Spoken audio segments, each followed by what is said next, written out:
gue berpikir apakah ada kepentingan lain hingga harus memenjarakan Blitzering SID.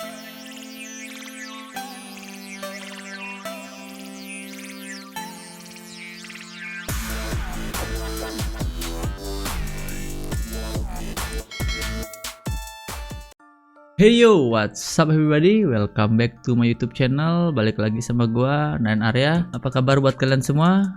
Gua harap kalian semua baik-baik aja. Bagaimana di momen bulan kemerdekaan ini? Apakah kalian sudah merasakan kemerdekaan diri terhadap diri kalian dan cita-cita kalian? Gua harap kalian sudah merasakan kemerdekaan terhadap diri kalian dan cita-cita kalian. Oh ya, gue juga mau ngucapin Dirgahayu Indonesia yang ke-75, dia selalu Indonesiaku. Gue hari ini nggak buat konten reaction seperti biasanya.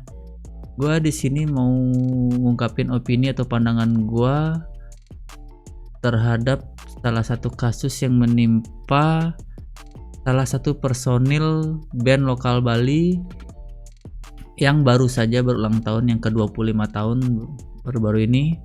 Gue pengen ngungkapin opini atau pandangan gue terhadap kasus yang menimpa Blitzering SID.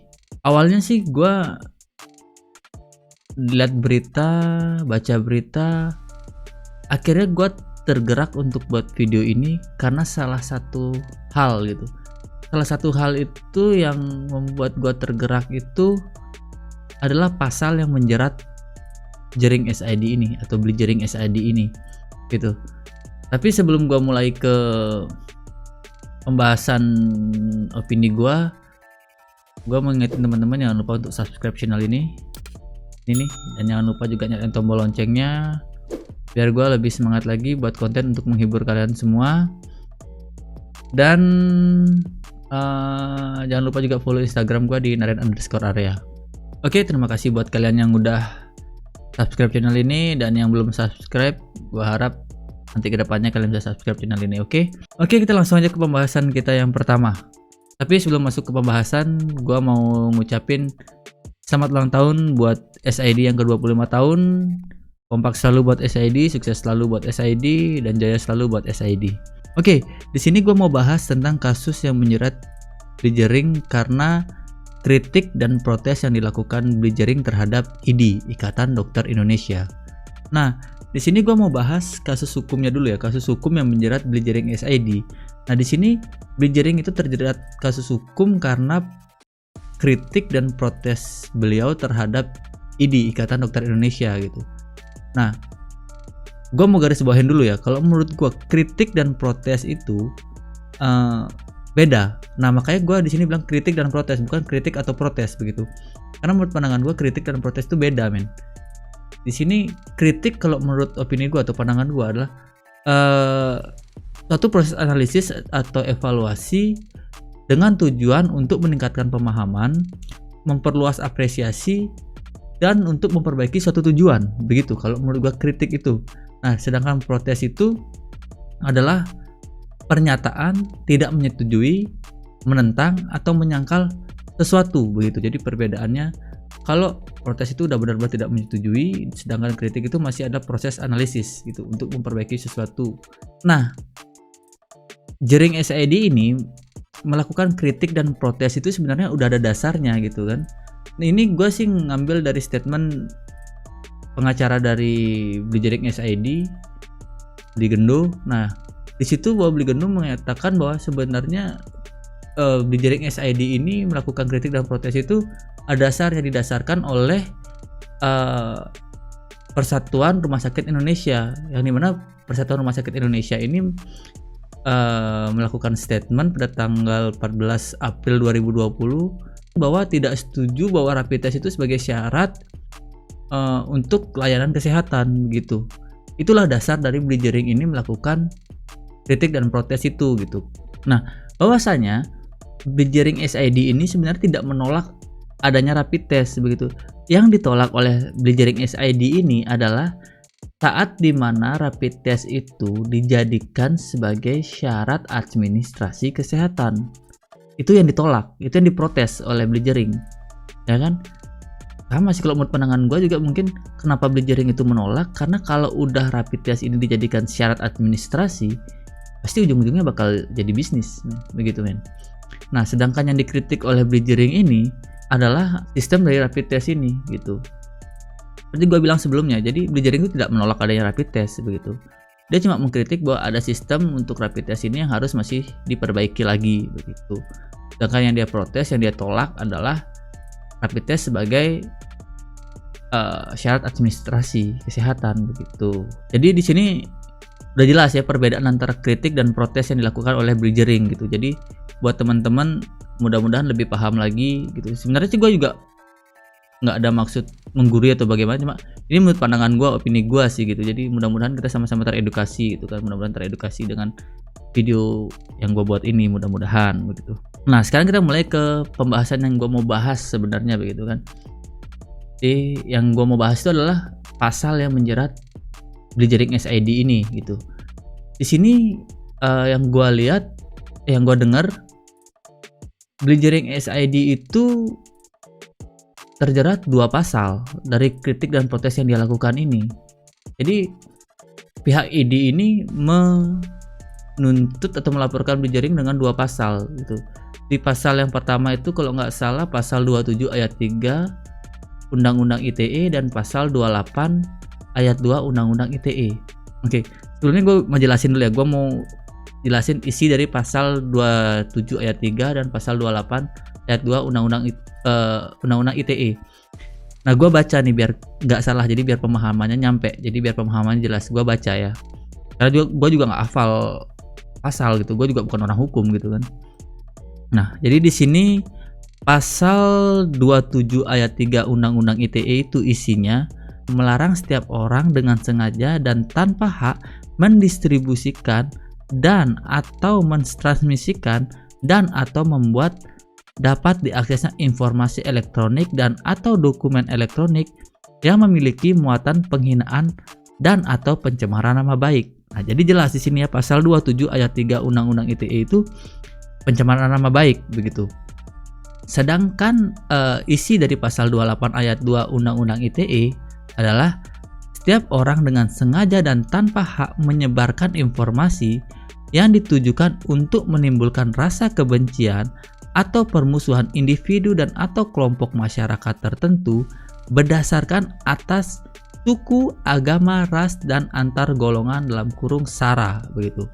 Nah, jadi di sini kalau di pasal 28 ayat 2 itu udah benar-benar ujaran kebencian antar golongan begitu kan. Nah, kalau gue lihat di sini pasal 28 ayat 2 yang menjerat Bridgering atau yang dituntutkan oleh pihak ID ini nggak masuk akal. Kalaupun Bridgering itu bersalah ya, tanda kutip nih, kalaupun Bridgering itu bersalah, pasal 28 ayat 2 ini nggak masuk akal kalau menurut gue. Jadi antar golongan yang mana yang dibandingkan oleh Bridgering? Nggak ada begitu kan gitu. Kalaupun bersalah mungkin pasal 27 ayat 3 Undang-Undang ITE itu yang mungkin yang lebih masuk akal kalau menurut gua. Itu kalaupun Bridgering bersalah. Tapi menurut pandangan atau opini gua, sebenarnya apa yang dilakukan oleh Bridgering ini tidak salah begitu. Tidak salah, malah sebenarnya harusnya negara atau institusi hukum memperjuangkan orang-orang seperti Bridgering ini gitu.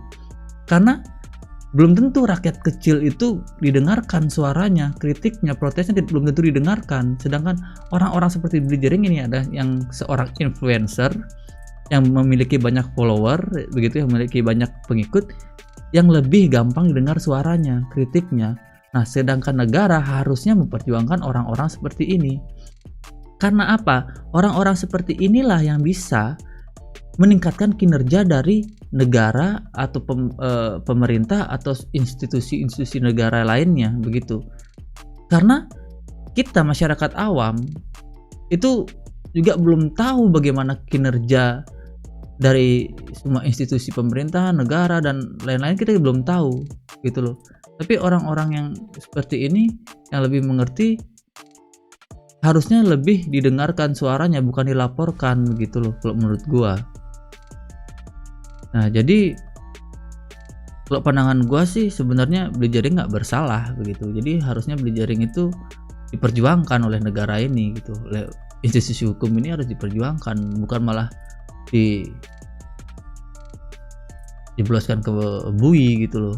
Karena orang-orang seperti dia ini adalah orang-orang yang akan membangkitkan Indonesia gitu. Nah, jadi ini kalau opini gue ya, pandangan gue ya, gue berpikir apakah ada kepentingan lain hingga harus memenjarakan Blitzering SID gitu. Ini sebagai orang awam berpikir seperti itu, karena gue lihat dari sebelumnya Blitzering itu membuat postingan kalau nggak salah tanggal 13 Juni 2020, terus dilaporkan oleh ID tanggal 16 Juni 2020, dan 3 hari berikutnya Blitzering dipanggil oleh pihak hukum dan kepolisian untuk jadi saksi, kan begitu. Dan Blitzering nggak datang, dan dilakukan panggilan lagi tidak datang, dan akhirnya Blitzering melakukan demo pada tanggal 26 Juli 2020. Terus tiba-tiba di tanggal 27 Juli 2020, sehari setelah Blitzering melakukan demo, terus keluar SPDP begitu kan. Nah, jadi gue berpikir apakah ada sesuatu atau apakah ada sesuatu kepentingan hingga harus memenjarakan Blitzering SID begitu. Karena tiba-tiba aja dari setelah dia melakukan demo. Nah, demo itu kalau nggak salah tentang rapid test yang dilakukan oleh ibu hamil gitu. Dia menolak gitu kan, dia mendemonstrasikan bahwa menolak rapid test sebagai administrasi kesehatan, terutama untuk ibu-ibu yang melahirkan begitu. Tiba-tiba sehari setelahnya keluar SPDP gitu. Apakah ada kepentingan itu kan? Jadi kita sebagai seorang awam akan menerka-nerka dengan kasus ini begitu. Apakah ada kepentingan? Nah, karena kalau menurut gua seharusnya dari pihak ID setelah Blitzering melakukan kritik dan protes itu bukan seharusnya melaporkan gitu sih, kalau pandangan gua ya, bukan seharusnya melaporkan.